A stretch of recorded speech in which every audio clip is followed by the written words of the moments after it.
Thanks. I'm here in Huntington Beach, right off the 405 freeway on the corner of Beach Boulevard and Edinger, where several dead ducks were removed from the duck pond that surrounds the building because it's contaminated with toxic algae.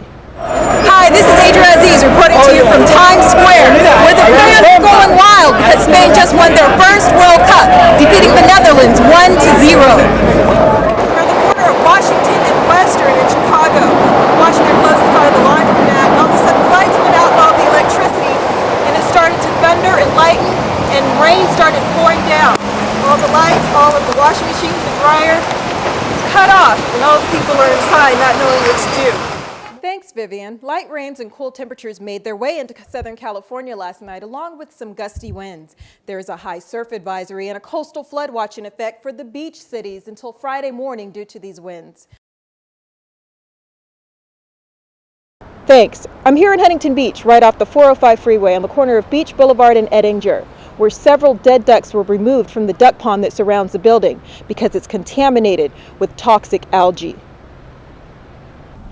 This building houses several suites, including physicians, a broadcasting school, and a Sylvan Learning Center. Some occupants of this office and school building contacted the Orange County Division of Environmental Health and the California State Department of Ecology after they noticed several ducks in the pond dying. I actually do. I walked through here to get to the second floor, and I've noticed that there would be ducks on the porch or swimming around, and the last 2 times I've been here, there was no ducks. I came here yesterday, and I actually saw 2 ducks floating upside down, so that kind of alarmed me, but I figured they were just sick, but I started seeing more pop up as I started coming, so I kind of saw it as something maybe a little different than the ducks being sick. You guys are students of the Academy of Radio and Television Broadcasting. Can you tell me what you observed here in the pond? Actually, I observed over the past couple weeks that I've been seeing dead ducks out in our pond, in the pond area, and I really want to know what's going on. I really don't know too much about it though. Well, I didn't notice what was going on, but I did notice the water was lower, much lower than normal, and my daughter, she noticed the ducks, and they were not as many ducks. It's sort of a smell, so I knew something was going on. After being alerted to the issue, a water sample was collected and submitted to an environmental laboratory. The water was found to have elevated levels of microcystin, a cyanobacterial algae which poses health concerns to humans, pets, and wildlife.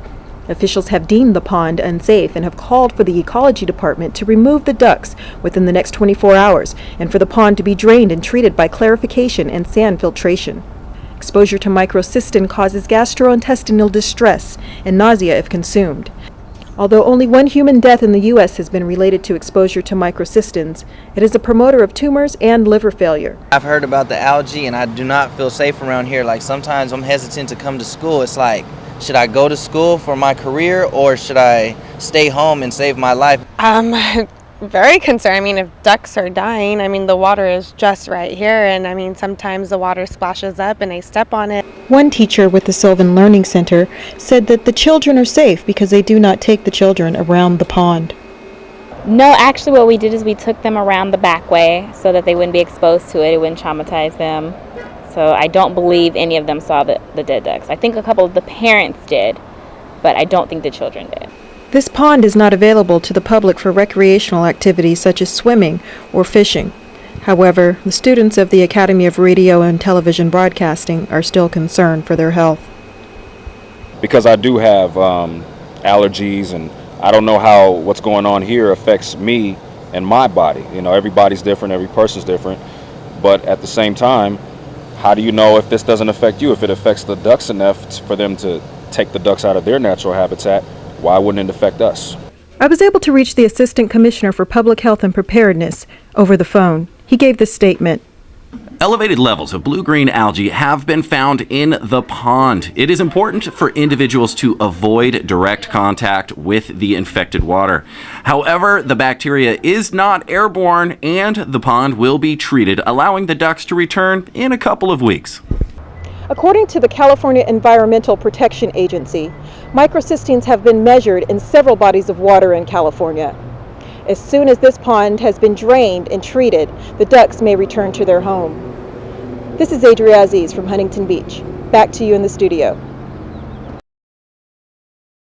Hi, this is Adria Aziz Aziz reporting to you from Times Square, where the fans are going wild because Spain just won their first World Cup, defeating the Netherlands 1-0.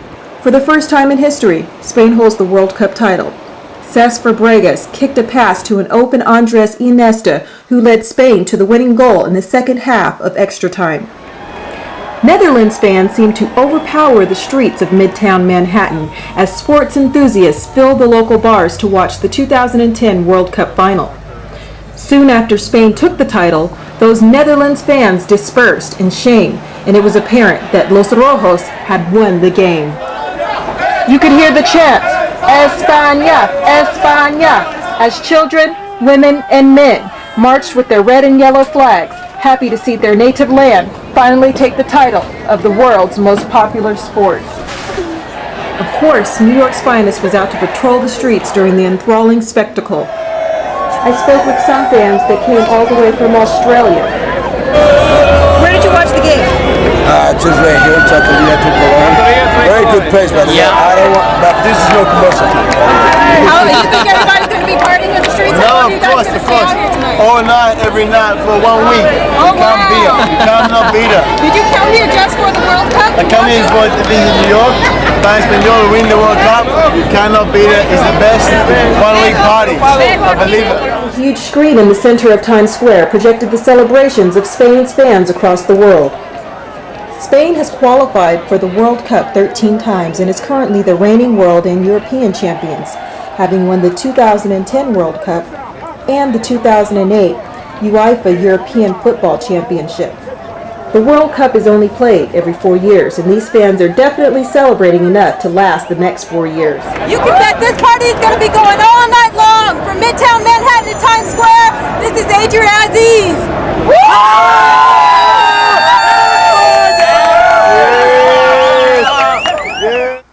This is the scene in Chicago, just before a tornado-like thunderstorm hit all of a sudden around 4 p.m. today. The temperature was in the high 90s. It was very muggy and humid. Just before the storm hit, the sky got dark. The thunder began to roar, and the winds blew so hard it knocked out power to the majority of the city from downtown to the suburbs. We're on the corner of Washington and Western in Chicago. Washington closest side of the line from that, and all of a sudden the lights went out and all the electricity, and it started to thunder and lighten, and rain started pouring down. All the lights, all of the washing machines, the dryer, cut off, and all the people are inside not knowing what to do.